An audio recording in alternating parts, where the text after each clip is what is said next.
అందరికీ నమస్తే. ప్రస్తుతం మనం ది చిత్రగుప్త్ ఛానల్లో ఉన్నాం. ఈరోజు ఉదయం లైవ్ సమయంలో మరి కొంతమంది 20 మంది వ్యక్తులు వచ్చి మరి ది చిత్రగుప్త్ ఛానల్పై దాడి చేయడం జరిగింది. ఈ అమానవైన ఘటనపై మనం చేయడానికి మరి ఇక్కడ రావడం జరిగింది. ఒకసారి మనం విజువల్ చూసుకున్నట్లయితే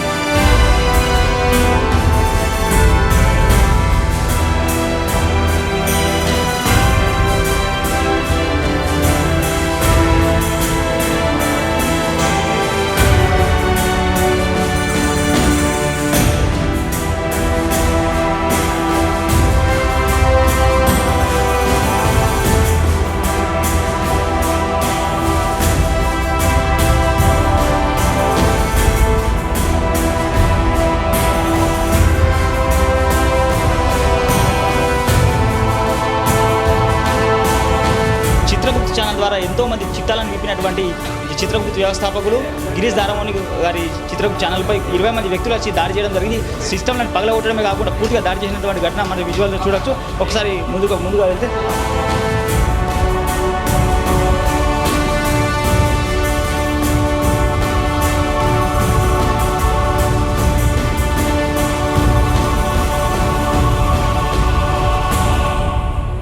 చూడండి, ఇక్కడ వచ్చి చూసినట్టయితే మనకు క్లియర్గా కనిపిస్తుంది. ఇక్కడ సిస్టమ్ని పగలగొట్టడం జరిగింది.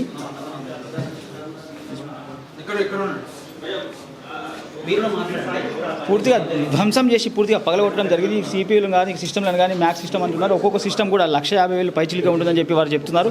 అయితే ఈ చిత్రగుప్తులో పనిచేసినటువంటి ఎంప్లాయీని ఒకసారి అడిగి దాడి ఎలా జరిగింది, ఎంతమంది వచ్చారు, మరి దాడి చేసినప్పుడు వాళ్ళు లైవ్ సమయంలో ఉన్నారా, మరి ఎక్కడికి వెళ్ళారనే విషయం కూడా తెలుసుకునే ప్రయత్నం ఒకసారి చేద్దాం. ఒకసారి చూసినట్టయితే ఇది అమానవీయ ఘటన. నిజంగా ఒక పాత్రికేయుడికి స్వేచ్ఛ లేకుండా పోయినటువంటి పరిస్థితి మన ఈరోజు కనబడుతుంది. ఒక్కసారి అంటే సమాజంలోని లోటుపాట్లను, సమాజంలోని సంఘటనలను ఎత్తి చూపే విధంగా మరి ఇలాంటి అవానవీయ ఘటన చూసినటువంటి చాలా బాధాకరమైన విషయం. నిజంగా ఇట్లాంటి పరిస్థితికి రిపోర్ట్ చేయాల్సిన పరిస్థితి ఏర్పడుతుందని మనం అనుకోలేదు. అందుకే రిఫ్లెక్షన్ ఈరోజు చిత్రగుప్త స్థానంలో ఉంది. చిత్రగుప్త వ్యవస్థాపకులు గిరీష్ దారమోని గారు లేని సమయంలో ఉదయం ఒక 20 మంది వ్యక్తులు వచ్చి పూర్తిగా దాడి చేయనటువంటి ఘటన మరి చూస్తున్నాం. ఒక్కసారి 20 మంది వచ్చినటువంటి వ్యక్తులు ఇక్కడ సిస్టంలో మనం ఇక్కడ లైవ్ ఏర్పాటు చేయడం జరిగింది. ఒకసారి మనం విజువల్ చూస్తే క్లియర్గా మనకు కనబడుతుంది. ఒక్కసారి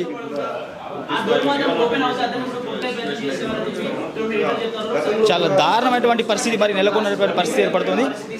మరి పాత్రికేయులకు స్వేచ్ఛ లేకుండా పోతున్నటువంటి పరిస్థితి మనకు ఏర్పడుతుంది. అంటే సమాజంలోని లోటుపాట్లను, సమాజంలోని నాయకులు చేసినటువంటి తప్పులను ఎత్తి చూపే విధంగా మరి రిపోర్టర్లు వ్యవహరిస్తున్నటువంటి పనిని మెచ్చుకోవాల్సిన పోయి కొంతమంది వ్యక్తులు వచ్చి దాడి చేసినటువంటి ఘటన మరి చాలా బాధాకరమైన అంశం మనం తీసుకోవచ్చు. అది ఒక్కసారి మరి చిత్రగుప్తులో పనిచేసేటువంటి ఎంప్లాయీస్ వారిని అడిగి ఎలా దాడి జరిగింది దానికి అంశం తెలుసుకునేటువంటి ప్రయత్నం చేద్దాం. భయ్యా, మీ పేరు? నా పేరు జయవర్మ. అసలు దాడి ఎలా జరిగింది, అసలు ఆ సమయంలో మీరు ఎక్కడున్నారు, ఎంతమంది వచ్చారు ఒకసారి పూర్తిగా? అంటే మేము వచ్చినప్పుడు అయితే లైవ్ నడుస్తుండే లోపల. అయితే డోర్ సౌండ్ వచ్చిందని చెప్పి నేను బాగా పిలిచిన, డోర్ ఓపెన్ చేయాలంటే వచ్చిండు. నేనే డోర్ ఓపెన్ చేసిన, డోర్ తీయగానే వాళ్ళు వచ్చి ఎవరు అంటే చిత్రగుప్త ఆఫీస్ ఇదేనా అని అడిగిండు. ఇంకా పోరుంటుండే పక్కన బాను అని. ఇద్దరం డోర్ తీసినాం. చిత్రగుప్త ఆఫీస్ అంటే అవునన్నా అని చెప్పి, అంటే నార్మల్గా కలవడానికి వస్తారు, అన్నకు అభిమానులు ఉన్నారు, వాళ్ళని కలవడానికి వస్తారు అంటే అవునన్నా అన్న. లోపలికి వచ్చిండు, ఫస్ట్ దొప్పిండు. ఎందుకు దొప్పుతున్నావు అన్న అంటే బండి సంజయ్ మీద మాట్లాడతాడు అన్న అది అని చెప్పి అన్నాడు. అనగానే నేను లోపల పోయి డోర్ పెట్టేసిన. డోర్ని తన్నిండ్రు, కుర్చీతోడు కొట్టిరు. మేము సీసీటీవీ ఫుటేజ్ మీరు చూసుకున్నాడు అయితే కుర్చీని తన్నడం, డోర్ వేయడం. ఆ పిల్లగాని మీద కుర్చీని ఎత్తేసారు. కొంచెంలో మిస్ అయింది, లేకపోతే ఎత్తిపలగేటి వాళ్ళు. ఇవాళ ఇట్లా అవుతుంది, జర్నలిస్టుల మీదే దాడి ఎందుకు అవుతుంది? మొన్న రేవతి, ఇవాళ గిరీష్ అన్న. ఇంకా నెక్స్ట్ ఎవరెవరి మీద అవుతాయో అన్నది తెలుసుకోవాలి మనం. ఇంకా ఇదేనా రేవంత్ రెడ్డి సర్కార్? ఇప్పుడు జర్నలిస్ట్ మీద దాడి అవుతూనే ఉన్నది. మళ్ళీ ఏం పట్టించుకుంటున్నాం? హోంశాఖ మంత్రి ఆయన దగ్గరనే ఉంది కదా. ఇలా జర్నలిస్టుల మీద దాడి చేయడం ఇలా అవుతుందా? మళ్ళీ రేవంత్ రెడ్డి గారు స్పందించి మళ్ళీ దీని మీద ఏం యాక్షన్ తీసుకుంటారో చూడాలి మనం. ఎంతమంది వచ్చింది? మొత్తం ఒక 20-25 మంది వరకు ఉన్నారన్న. కొంతమంది 2 మార్కులు ఉన్నారు, కొంతమంది చిన్న పోరలే ఉన్నారు, మళ్ళీ పెద్ద ఇడలేదు. అంటే వాళ్ళు ఏదైనా పార్టీ పేరు కానీ ఇంకేమైనా తీసి బండి సంజయ్ పేరు అయితే తీసుకున్నారన్న. బండి సంజయ్ మీద ఎట్లా మాట్లాడతారు మీరు అన్నది ఒక మాట అయితే వచ్చింది. అది నాతోనే మాట్లాడాను. మీరు ఎంతమంది ఉన్నారట మేము సమయంలో? మేము 4 ఉన్నామన్న. అంటే 2 ఎడిటర్లు, ఉదయాన్న యాంకరు అన్న, అంతే 4 ఉన్నాం.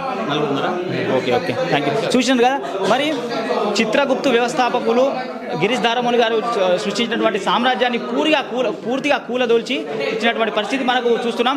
ఒకసారి మనం విజువల్ చూసుకున్నట్టయితే 2 కంప్యూటర్లు పూర్తిగా ధ్వంసం చేసినటువంటి పరిస్థితి ఏర్పడుతుంది. ఇక్కడ వైర్లు కనబడుతున్నాయి. ఒక్కసారి మనం విజువల్ చూడవచ్చు. పూర్తిగా దాడి చేసి ముక్కలు రుచి చేసినటువంటి పరిస్థితి మనకు కనబడుతుంది. ఒక్కసారి చూసుకున్నట్టే సిపిలు పగలగొట్టారు. చూడండి, సిస్టమ్ని కూడా పూర్తిగా ధ్వంసం చేసినటువంటి పరిస్థితి మనకు ఏర్పడుతుంది. అంటే పాత్రికేయులకు స్వేచ్ఛ లేకుండా పోతుంది అనేటువంటి అంశం మనం అనుకోవచ్చు. అయితే ఇక్కడ చూసినట్టయితే పూర్తిగా దాడి చేసి పూర్తిగా పగలగొట్టినటువంటి పరిస్థితి ఏర్పడుతుంది. ఒక్కసారి విజువల్స్ చూడండి ఒకసారి మీరు. ఎప్పటికప్పుడు చిత్రగుప్తు ఛానల్ ద్వారా ఎంతో మంది చిట్టాలను విప్పినటువంటి గిరీష్ దారమోని గారి ఛానల్పై దాడి చాలా చాలా బాధాకరం, చాలా అమానవీయ సంఘటనగా మనం భావించవచ్చు. అయితే చూద్దాం, ఇంకా మరికొంతమంది ఇందులో పనిచేసే ఎంప్లాయీస్ ఉన్నారు, వారిని అడిగి తెలుసుకున్నటువంటి ప్రయత్నం కూడా మనం చేద్దాం. నా పేరు భాను అన్న. ఓకే, మీరు చిత్రగుప్తులోనే పనిచేస్తారా? మా చిత్రగుప్తులు ఎడిటర్ అన్న. నేను ఎడిటరా? అసలు ఏం జరిగింది? ఉదయం వాళ్ళు ఎన్నింటికి వచ్చారు, ఎంతమంది ఉన్నారు, అప్పుడు ఆ సమయంలో మీరు ఎంతమంది ఉన్నారు? మా స్టాఫ్ మొత్తం లోపల ఉందన్న, లైవ్ రూమ్లో ఉన్నారు. నేను బయట కాల్ మాట్లాడుతున్నా, కాలింగ్ బెల్ కొట్టారు. వచ్చి డోర్ దిగానే ఎవరని అడగంగానే మీరెవరు అని చెప్పి దోసేశారు. అంటే వాళ్ళు రెస్పాన్స్ కూడా ఇవ్వలేదు, పైకి వచ్చేసారు. పైకి వచ్చి దోసేశారు. అట్లాగే మా స్టాఫ్కి ఇన్ఫార్మ్ చేసి కాల్ చేసి డోర్ లాక్ చేయించాను. ఆఫ్టర్ తర్వాత మా జయన్ వచ్చాడు. జయన్ వచ్చి ఎవరెవరంటే ఇట్లా నన్ను దబ్బుకుంటూ వచ్చి ఒక అతను వచ్చి కాల్తో చైన్ కొట్టాడు. తర్వాత పీసీలు మొత్తం చైర్ కొట్టారు. నా మీద చైర్ ఇసిరేశారు. నేను తప్పించుకున్నా. నా మీద చైర్ ఇసిరేశారు. నేను తప్పించుకుని మళ్ళీ లైవ్ రూమ్ కాడికి వచ్చి ఒక 7-8 మెంబర్స్ వచ్చి కాల్తో కొట్టారు డోర్ని, లైవ్ రూమ్ని. అట్లా జరిగింది. ఇప్పుడు మీ మీద దాడి చేశారా మీ వ్యక్తులపైన?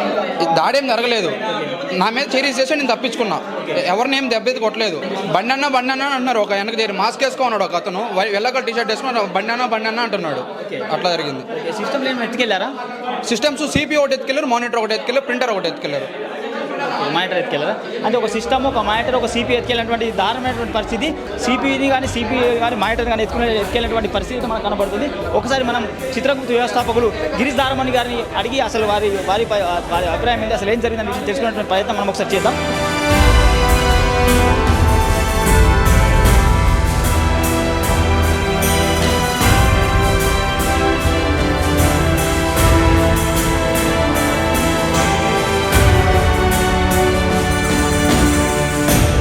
అందరికీ నమస్తే. ప్రస్తుతం మనం ది చిత్రగుప్తు ఛానల్ ద్వారా ఎంతోమంది చిట్టాలను విప్పి తన వాణిని వినిపిస్తున్నటువంటి చిత్రగుప్తు వ్యవస్థాపకులు గిరీష్ దారమోని గారి వద్ద ఉన్నాం. అయితే ఈరోజు ఉదయం కొంతమంది వ్యక్తులు వచ్చి చిత్రగుప్తు ఛానల్పై మూకుమ్మడిగా దాడి చేసినటువంటి ఘటన తీవ్ర కలకలం రేపుతున్నటువంటి పరిస్థితి నేపథ్యంలో ఒకసారి ఏం జరిగింది అనేటువంటి విషయం వారిని అడిగి తెలుసుకున్నటువంటి ప్రయత్నం చేద్దాం. సార్, అసలు ఏం జరిగింది? నిజంగా అయితే నాకు కూడా ఏం తెలియదు. అట్లా అయిపోయింది. అది వచ్చింది, మెరుపులాగా అయింది, పోయింది. మేము రాజకీయ విమర్శ చేస్తాం, ఘోరంగా చేస్తాం.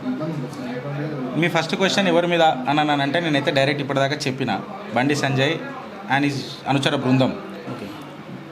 గిరీష్ సాక్ష్యం ఏంటి అంటే నేనే ప్రత్యక్ష సాక్షి. మా బండన్నని అంటవారా అన్నను కూడా అయితే అన్నాడు.